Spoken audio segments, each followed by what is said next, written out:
Hey y'all. Good evening, good evening, good evening to you. My name is Vashawn Mosby, and I would like to welcome you all to my platform, TS8M. In the next couple of weeks, I'm going to tell you what that hashtag means. But my name is Vashawn Mosby. I am a serial entrepreneur. I have several ventures, but the largest venture that I'm working on right now is my woman-owned tech startup, and we've developed a welfare app. And on June 10th, we are going to launch our official business and app to the city I currently reside, which is Louisville, Kentucky. And I'm very excited about that. I'm very excited about my journey. We've seen a measure of success since I've been a tech founder since 2019. But everything has not been positive. Everything has not been roses. Everything has not been entrepreneurial wins.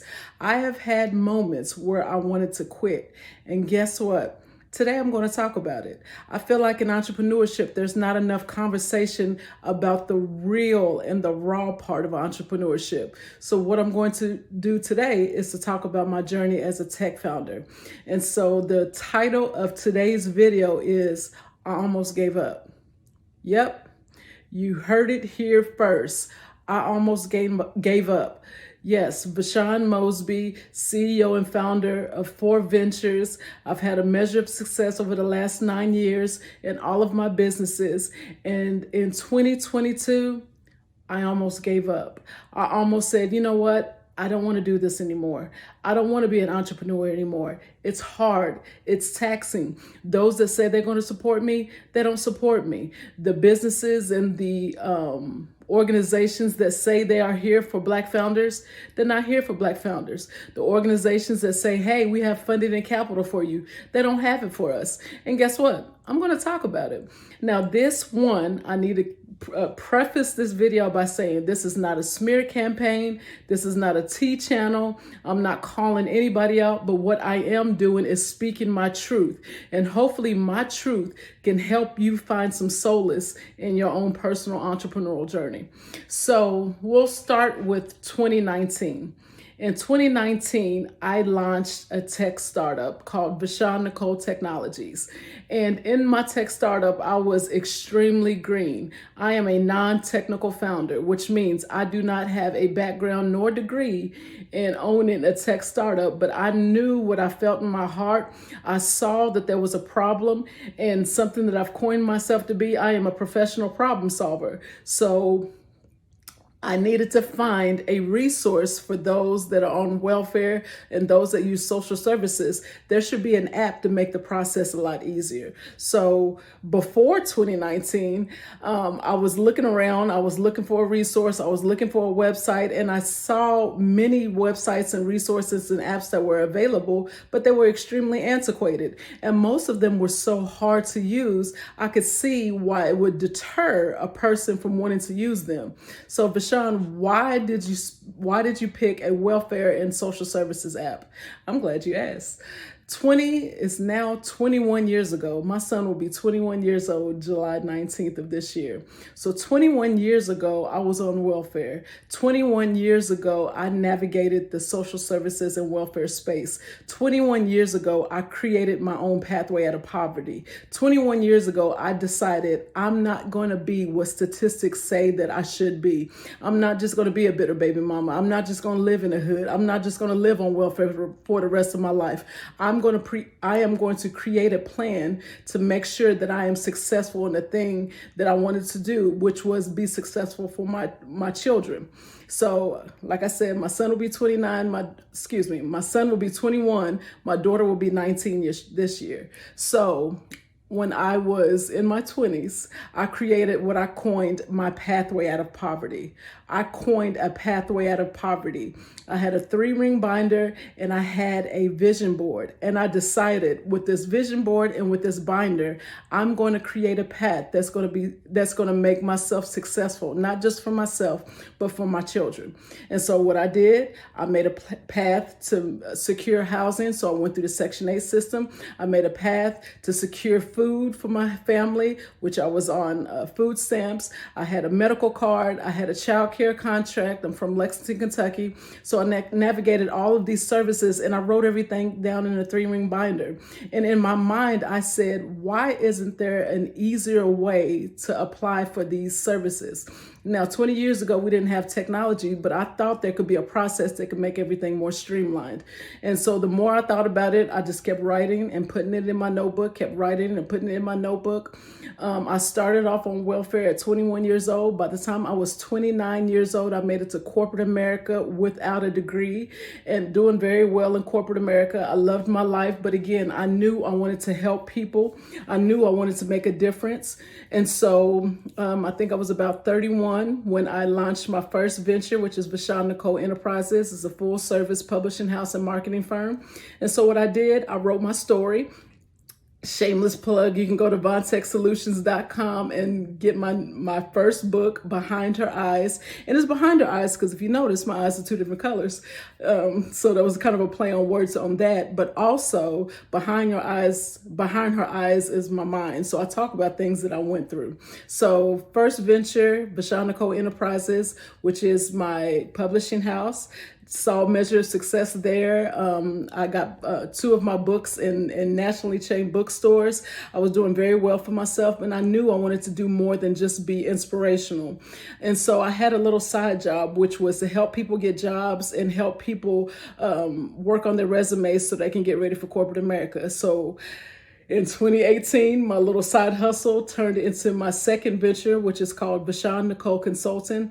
And we are alternative staffing organizations. We focus on second chance staffing and professional development with those that have criminal barriers, criminal challenges, and young single mothers. So again, these are things that I dealt with early on in my life. And so I created a pathway, again, for those that wanted to do more in their life.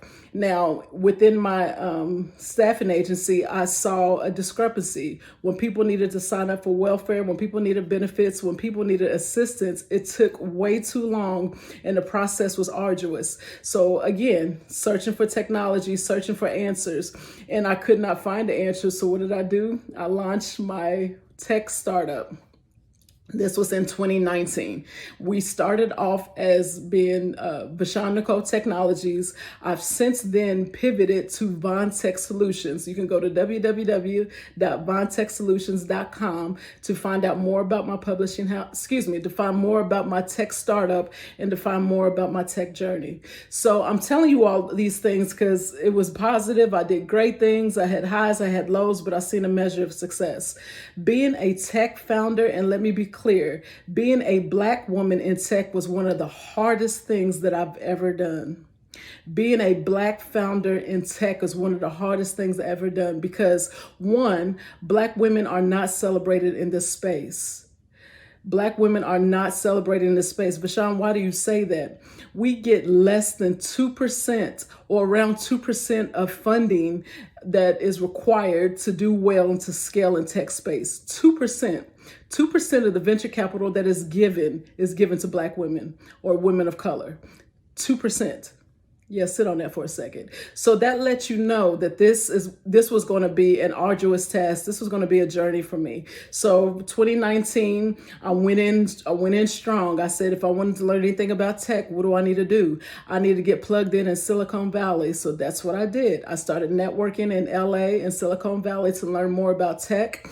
Doing very well, having meetings, just building the connections needed to take my business to the next level. Then March 2020 happened. Yes, the pandemic happened and shut the entire world down. So that shut us down completely. But what it did do is give me time to study and to join entrepreneurial accelerators. And so from 2019 to about 2021, I've graduated about seven entrepreneurial and tech accelerators. Each accelerator that I joined said something about funding. Yes, we're going to help you with funding. We're going to have access to capital. We're going to give you access to capital. We're going to help you get the money that you need to take your technology to the next level. Only one accelerator made good on their promises to me. One. It was one accelerator after the next. $25,000 was supposed to be had after you finished a cohort or an accelerator. Didn't happen. $10,000 was supposed to happen. $15,000 was supposed to be given to us. It did not happen. It wasn't up until my last accelerator here in Louisville, Kentucky.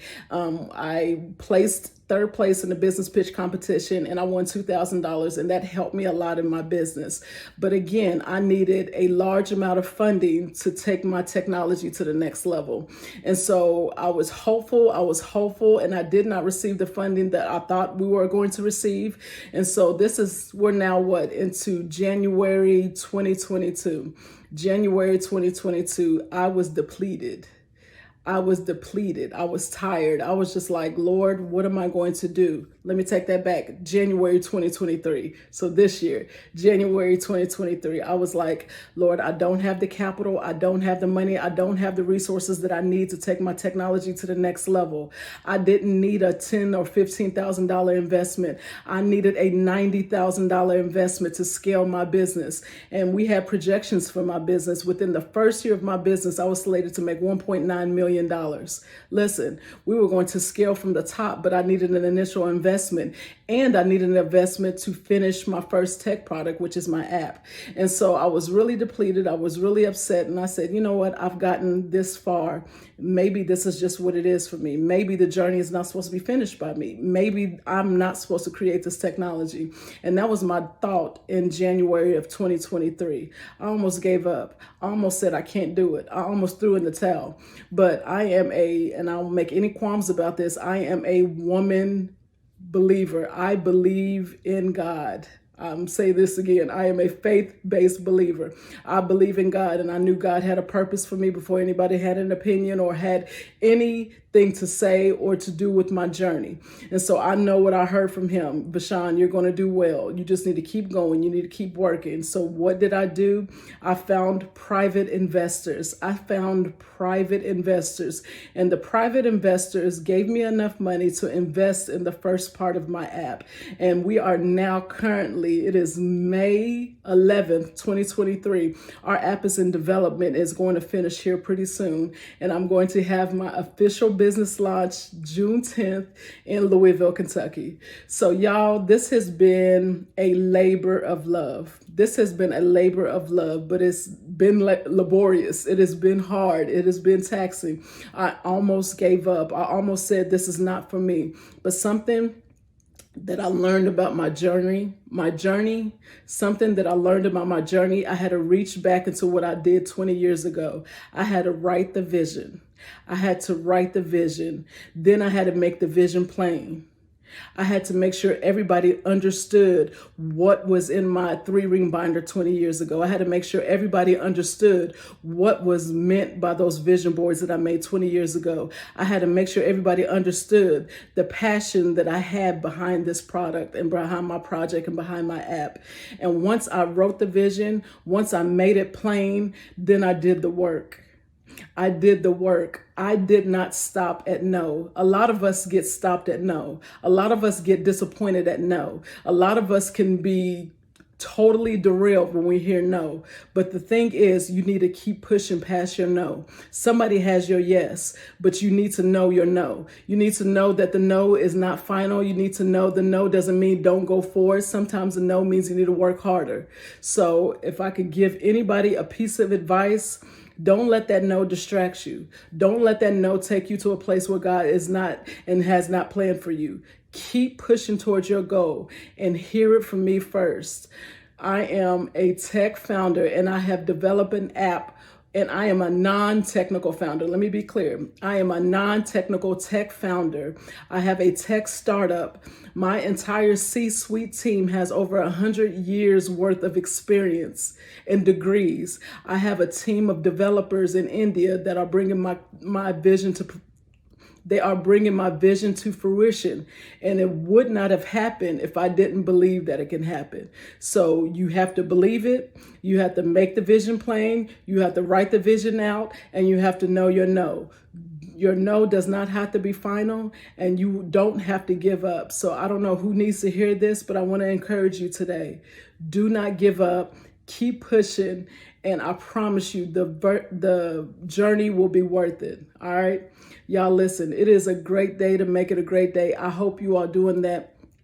I will talk to you all soon. Y'all be blessed. Peace.